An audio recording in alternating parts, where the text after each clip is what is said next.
their IDs. And if they would see that this is a Christian family traveling, they would get them out of the car and shoot them in cold blood. The word traveled fast, and we became prisoners to our homes and our communities and our towns. By 1975, the Muslims and the Palestinians were so empowered, financed and supported by Arabic countries, that they formed Jaysh Lebanon al-Arabi, the Arabic Lebanese army, and started attacking and killing the Christians. We couldn't even get out of our houses. We are so fortunate here in America. Here we are. We show up to church to pray. We're not worried about our lives. We're not worried somebody's going to go in and shoot us. You know what started the all-out war in Lebanon was Palestinians and Muslims walking into a church on a Sunday morning, in a church like this, walking through these doors and firing at the crowd. 4 people died, 20 people were injured, and this is what started the war. At least in America, well, thank God we don't have to worry about that unless you live in Colorado Springs. The sad reality is, this is what happened to us in Lebanon. And then the Muslims started massacring us. They would walk into the Christian towns, and they would find people hiding, and they would start massacring. They had no conscience. They killed children as well as they killed the elderly. They would walk into a bomb shelter. They would find the mother and a father hiding with babies in the bomb shelter. They would take the baby, tie one leg of the baby to the mother and another leg to the father, and pull the parents apart, splitting the child in half. They would walk into our churches. They would urinate and defecate on the altar using the Bible as toilet paper. Who can forget what the Palestinians did after the withdrawal from Gaza last year, when the Palestinian torched 26 synagogues in Gaza, in Gush Katif? 26 synagogues. You didn't see much media coverage about that. And this is what they used to do to our churches in Lebanon. The last lady that worked for me, I hired her because she was mentally disturbed. And the reason why she was mentally disturbed is because they walked into her bomb shelter and they took her 16-year-old son, tied him on her lap, held a knife to her hand, and made her cut her own son's throat, and then raped her daughters in front of her. The monstrosities that they committed was unbelievable. They would take the Christian men and crucify them on crosses that they would stand downtown, and nail them to the crosses. And not only nail them to the crosses, but they would put honey on their chest and on their private parts so they would be stung by bees and wasps as they hung there dying. And then they would take them down from the crosses, lay them on the ground, and cut a cross across their chest to mark them, and other things. I think the biggest disservice the American media did to the American public is not show the beheading of Daniel Pearl and Nick Berg, is not show the beheadings of the other hostages in Iraq. Do you know that there has been 35 beheadings in Iraq since we went to Iraq? 35. Can you remember any names other than the 2, Daniel Pearl and Nick Berg? That's it. 35. The first time when they beheaded Daniel Pearl was in the news for 7 days. That's all you heard in the news. The West was shocked. Everywhere they were covering the story. When Nick Berg was beheaded, the story was covered for 3 days. Everybody else, all the others, the other 33, were barely a mention on the news. You can't even remember their names. This is the disservice that our politically correct media is doing to the American public that is so disgusting. They are treating us like children, as if we cannot make our own decisions. At least give us the opportunity to know what's coming our way so we can protect ourselves. We in Lebanon didn't have anywhere to go. We couldn't flee. They were killing us by the thousands. I come from South Lebanon. I lived in a town called Marjayoun as a child, where I was born and raised. Marjayoun was on the border with Israel. When the Palestinians surrounded us to slaughter us, and we knew what the outcome was going to be, we were basically going to be slaughtered.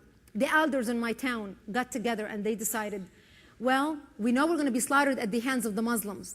But if we go to the Jews are not going to slaughter us because we have more shared values with them than we have with the Muslims. And at that time, in Lebanon, the Jews were considered the enemy.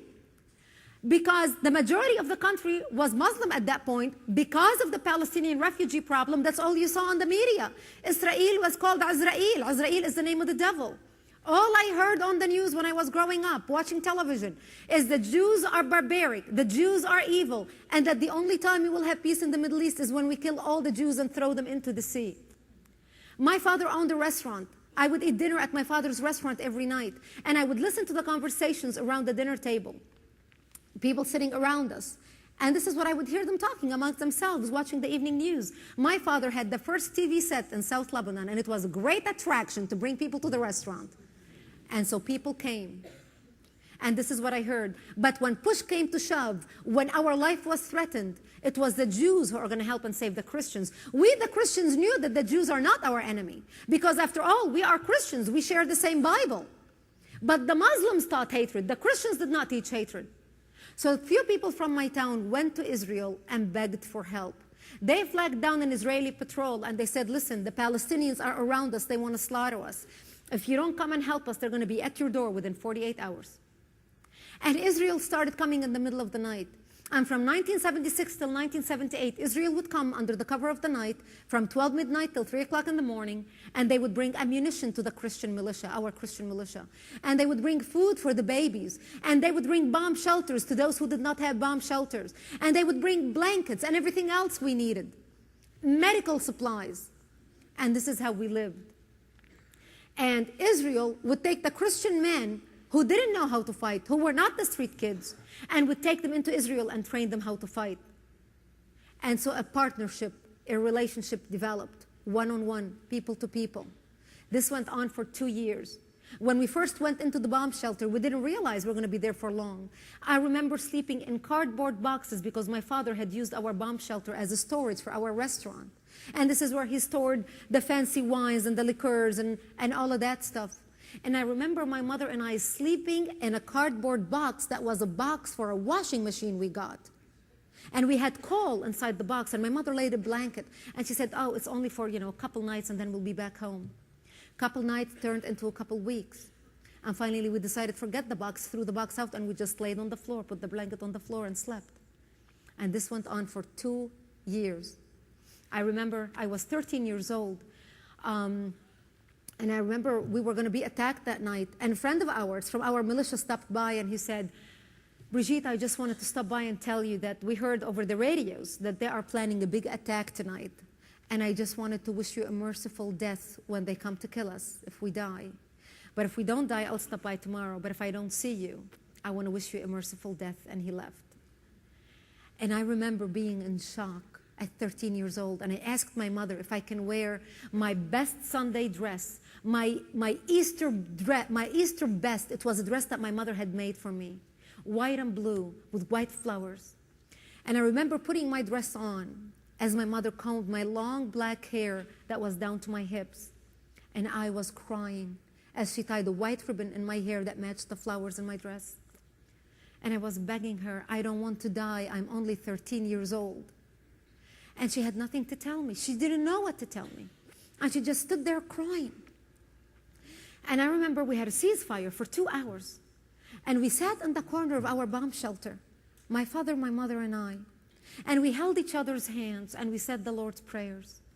And my parents said to me, when they come to kill us tonight, we will create a distraction. You just run towards Israel and you never look back. And I remember sobbing as a little girl, holding their hands, saying, how can I leave you? What is my life without you? I don't want to live without you. And they said, we lived a long life. You just run and never look back. Thank God I did not have to make that decision that night, because that's the night Israel came in physically into Lebanon and established a security zone in what was called Operation Litani. And they pushed away the Palestinians away from our area and established security points with cannons and big artillery bases around the hills surrounding our town to basically protect us and prevent the Palestinians and the Muslims from coming to our town. And this went on for another 5 years. Meanwhile, we organized our lives. People ask me so many times, how did you go to school? And this is how I went to school. I was picked up in a tank. You know those tanks you see on television with the big cannon? You can fit 18 children inside that tank.